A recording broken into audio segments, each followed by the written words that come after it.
cost to these little city council elections, and it's called direct mail. Direct mail is very, very expensive. And I have a ton of little donors. And if they had that match, I could afford to not have to spend my whole day chasing after money and actually talk about the issues. That's why I support public financing. Little donors, small donors should be empowered. And I believe we should fund it. Okay, carry on. I do support public financing. I support just campaign finance reform as a whole. Support it so much. Pat said he came from the right to support it. I come totally from the left to support it. The only candidate in this race that does not take corporate donations of any sort because it has corrupted our whole process. Am I wrong? I'd love to be wrong. Well, I stand corrected. So I would say Alyssa is with me in knowing how important it is to maintain integrity and ethics in our campaign system. So I support campaign financing. All of my donors are small donors, and all of them will be small donors. And the whole purpose is to make sure that we maintain the confidence in our residents, in our processes of elections. All right, thank you very much. Next question. DC has experienced a number of instances where the imperatives of economic development have clashed with the environmental needs and interests of a particular community. The bus terminal in Ivy City is just one recent example. How do you suggest we weigh these priorities? Mr. Red. Sure. Weighing priorities is easy for me. As a DC Statehood Green Party candidate, it's very, very easy because we support the people. Wherever the people are impacted, and you ask the question when we talk about legislating, we want to ask who will benefit and who will suffer. And chiefly when we're talking about issues like over at Ivy City, we know that those most vulnerable residents, they'll suffer from the pollution that's caused there, when we talk about environmental injustice. And so that's the way that we'll measure how we'll come to a just solution. We're for economic empowerment, but it cannot come at the expense of DC residents. Mr. Mara? We're going in the other direction. Keep you on your toes. So obviously it's a situational by situational, we have to decide these things on situational by situational basis. The one thing I will say, we really need to look at how take a better look at how we do tax abatements, because right now that's a complete mess. It's kind of like oh yeah, I'll vote for you if you vote for me type of situation. But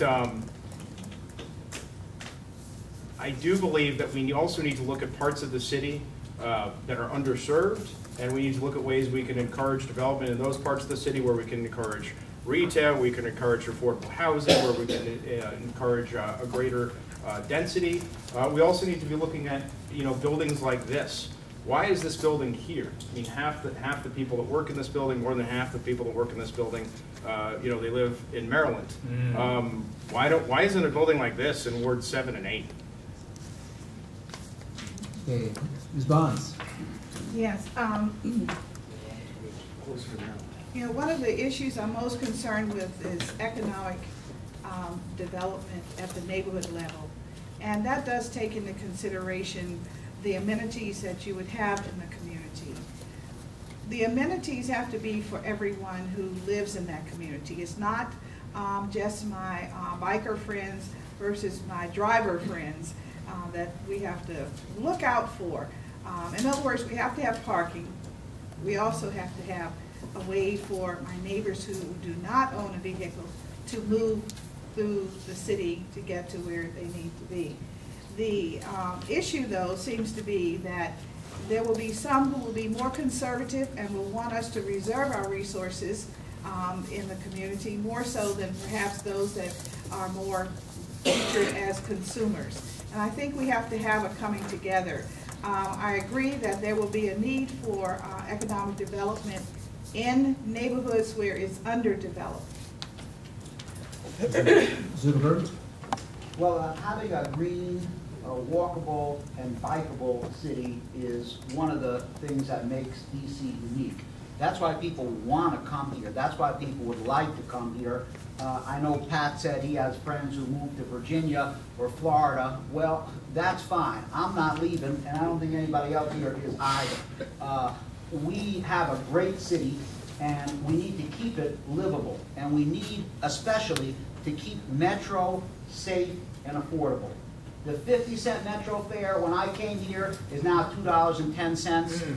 And with distance fares, it can set you back $5.75 for a trip. And that's money coming right out of the pockets of people who are working, students, and people on fixed income. Metro is what makes our city unique, and we have to keep it and keep it affordable. And I'm all for a green city. Lisa? Let's talk about Ivy City. What went wrong in Ivy City and why did the judge do an injunction? Well, two reasons basically, I think. That the ANC wasn't included in any of the discussions of putting the bus parking there, and also that the city ignored the environmental impacts on the community. I think the Ivy City example speaks to that we need, when we do economic development, we need to include the community at every point, number one. And we need to make sure the community benefits from the development that occurs. One of the things that I have been very strong on at DC Fiscal Policy Institute has been this issue of tax abatements. I think that whenever a developer comes to the city, they should say to the community what the benefits will be and why they need that tax break. But I think what Ivy City speaks to is the lack of dialogue between the city agencies, the planning agency, the ANC, and the community associations in figuring out what's best for Ivy City. You read off, right? Yes, I Okay, did. so we can move on to our next question, which is on transportation.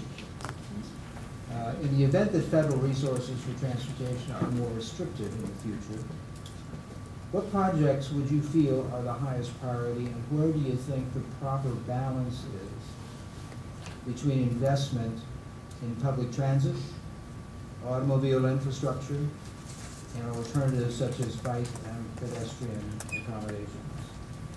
And Alyssa, could you lead off on that? Sure. So I would say the highest priority is making a metro system that works.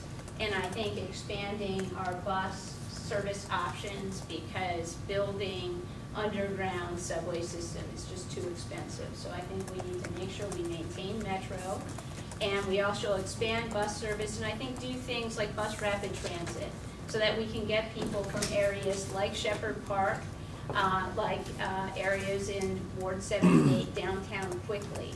Other cities do it very successfully, like in Cleveland, for example, there's a great bus rapid transit system.